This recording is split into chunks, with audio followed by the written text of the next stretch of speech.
শুভ সন্ধ্যা বন্ধুরা। আজ হলো 3 আগস্ট, 17 শ্রাবণ, রবিবার।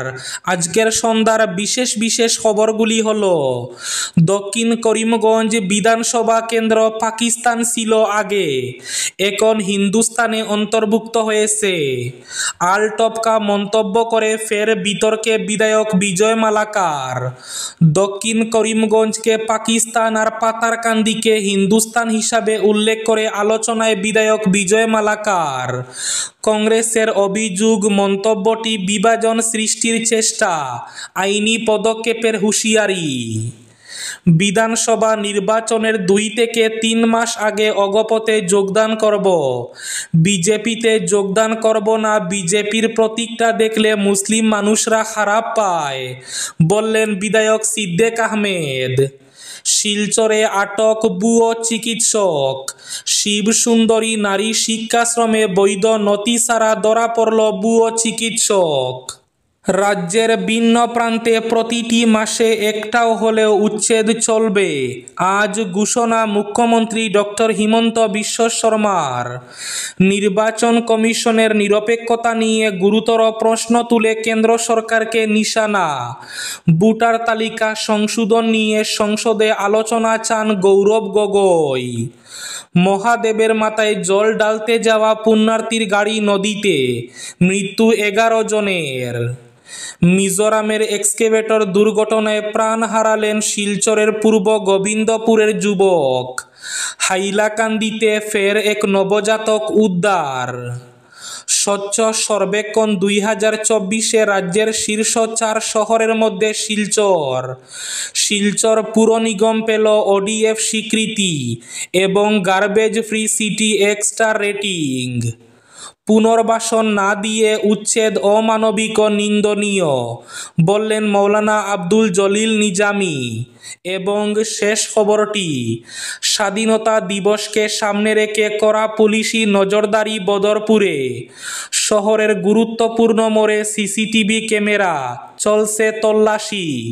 তাহলে বিস্তারিত খবরে যাওয়ার আগে অবশ্যই ভিডিওটিতে একটি লাইক করে চ্যানেলটি সাবস্ক্রাইব করে পাশের বেল আইকনটি বাজিয়ে রাখবেন এবং ফেসবুক পেজটি ফলো করে ভিডিওটি অবশ্যই শেয়ার করবেন, যাতে সঠিক তথ্যগুলো সবার কাছে পৌঁছাতে পারে। এবার শুনুন আজকের খবরগুলির বিস্তারিত। প্রথম খবর, শিলচরে আটক ভুয়ো চিকিৎসক। ভুয়ো চিকিৎসকের নাম পুলক মালাকার। শিবসুন্দরী নারী শিক্ষাশ্রমে বৈধ নথি ছাড়া ধরা পড়লেন ভুয়ো চিকিৎসক। ধৃত ভুয়ো চিকিৎসক পুলক মালাকার। জানা গেছে, বৈধ প্রমাণপত্র ছাড়াই রোগীদের চিকিৎসা করতেন। অভিযোগ পেয়ে পুলিশ অভিযান চালিয়ে আটক করে তাকে। প্রাচীন শিবসুন্দরী নারী শিক্ষা সেবাশ্রম সংস্থা থেকে আটক এই ভুয়ো চিকিৎসক। দীর্ঘদিন ধরে এই সংস্থায় চিকিৎসকের কাজ করছিলেন তিনি। আলটপকা মন্তব্য করে ফের বিতর্কে বিধায়ক বিজয় মালাকার। দক্ষিণ করিমগঞ্জ বিধানসভা কেন্দ্র পাকিস্তান ছিল আগে, কেন্দ্র পুনর্বিন্যাসের পর এখন হিন্দুস্তানে অন্তর্ভুক্ত হয়েছে, এই মন্তব্য বিধায়ক বিজয় মালাকারের। দক্ষিণ করিমগঞ্জকে পাকিস্তান আর পাতারকান্দিকে হিন্দুস্তান হিসাবে উল্লেখ করে আলোচনায় বিধায়ক বিজয় মালাকার। রাতাবাড়ির বিধায়ক বিজয় মালাকারের এই মন্তব্য ঘিরে বরাকে বিতর্কের ঝড়, রাজনৈতিক মহলে প্রতিক্রিয়া। দক্ষিণ করিমগঞ্জ নিয়ে বিজয় মালাকারের এই মন্তব্যে রাজনৈতিক বিতর্ক শুরু হয়েছে। কংগ্রেসের অভিযোগ, মন্তব্যটি বিভাজন সৃষ্টির চেষ্টা, আইনি পদক্ষেপের হুঁশিয়ারি। আগামী 2026-এর বিধানসভা নির্বাচনের আর মাত্র কয়েক মাস বাকি। বরাক উপত্যকা সহ রাজ্যের বিভিন্ন প্রান্তে শুরু হয়ে গেছে বিধানসভা নির্বাচনের প্রস্তুতি। দক্ষিণ করিমগঞ্জের বিধায়ক সিদ্দেক আহমেদ আজ সাংবাদিকদের এক প্রশ্নের উত্তরে জানান, বিধানসভা নির্বাচনের 2 থেকে 3 মাস পূর্বে অগপতে যোগদান করবেন। তিনি বলেন তিনি কংগ্রেসে যোগদান করবেন না। অন্যদিকে বিজেপিতেও যোগদান করবেন না। তিনি বলেন, বিজেপির প্রতীকটা দেখলে মুসলিম মানুষ খারাপ পায়, তাই তিনি বিজেপিতে যোগদান করবেন না। নির্বাচনের 2 থেকে 3 মাস আগে অগপতে যোগদান করবেন, মন্তব্য বিধায়ক সিদ্দিক আহমেদের। মিজোরামের তাইপং নামক স্থানে এক্সকেভেটর দুর্ঘটনায় প্রাণ হারালেন পূর্ব গোবিন্দপুর 2 খণ্ডের বাসিন্দা কবির হোসেন বরবুইয়া। বয়স আনুমানিক 45 বছর। তিনি মুমিনুর রহমান বরবুইয়ার ছেলে। পেশায় এক্সকেভেটর চালক কবির হোসেন মাত্র 3 দিন আগে বাড়ি থেকে সেখানে গিয়ে কাজে যোগদান করেন। গোদারা কনস্ট্রাকশন কোম্পানির এক্সকেভেটর চালাতেন কবির। আজ রবিবার সকালে মিজোরামের থাইপং নামক স্থানে এক্সকেভেটরটি দুর্ঘটনার কবলে পড়ে। এক্সকেভেটরের নিচে পড়ে তার দেহ ছিন্নভিন্ন হয়ে যায়। এতে ঘটনাস্থলে মৃত্যু ঘটে চালকের। ঘটনার খবর পেয়ে সেখানকার পুলিশ ঘটনাস্থলে পৌঁছে মৃতদেহ উদ্ধার করে ময়না তদন্তের জন্য স্থানীয় হাসপাতালে নিয়ে যায়। অত্যন্ত সহজ, নম্র, ভদ্র স্বভাবের এই যুবকের মৃত্যুর খবর আসতেই গোবিন্দপুর এলাকায় শোকের ছায়া নেমে আসে। অগণিত মানুষ মৃতদেহ বাড়িতে নিয়ে আসার অপেক্ষায় রয়েছেন।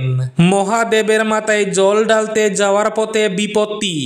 সরজু নদীতে গাড়ি পড়ে মৃত্যু হলো 11 জন ভক্তের, গুরুতর আহত বাকিরা। আজ রবিবার ভয়াবহ ঘটনাটি ঘটেছে উত্তরপ্রদেশের গন্ডার ইতিয়াতক থানা এলাকায়।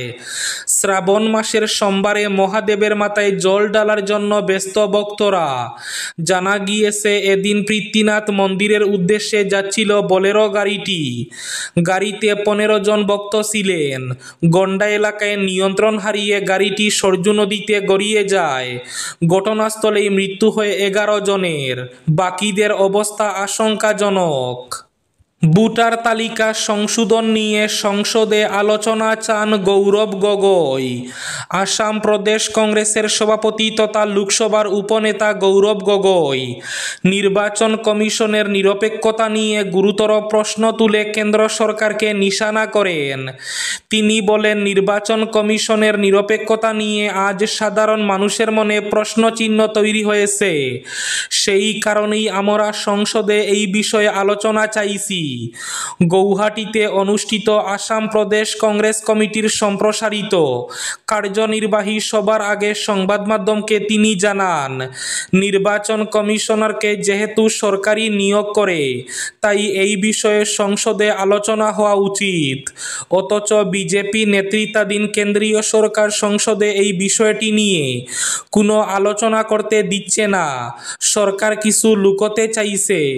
কি সেই গোপনীয়তা? এটা কি বিগত বিধানসভা এবং লোকসভা নির্বাচনে তাদের কারচুপি? প্রশ্ন করেন গৌরব গগৈ। হাইলাকান্দিতে ফের এক নবজাতক উদ্ধার। হাইলাকান্দি জেলার জানকীবাজার থেকে উদ্ধার হওয়া পরিত্যক্ত এক নবজাতক রয়েছে জেলা শিশু সুরক্ষা ইউনিটের অধীনে। উপযুক্ত প্রমাণপত্র দেখিয়ে শিশুটিকে সমঝে নিতে অনুরোধ করা হয়েছে।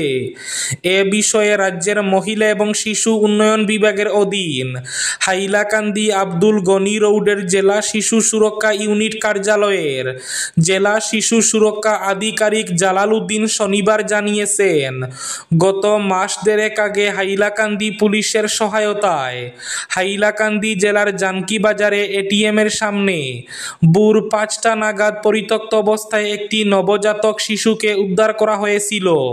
স্বচ্ছ সর্বেক্ষণ 2024 রাজ্যের শীর্ষ 4 শহরের মধ্যে শিলচর।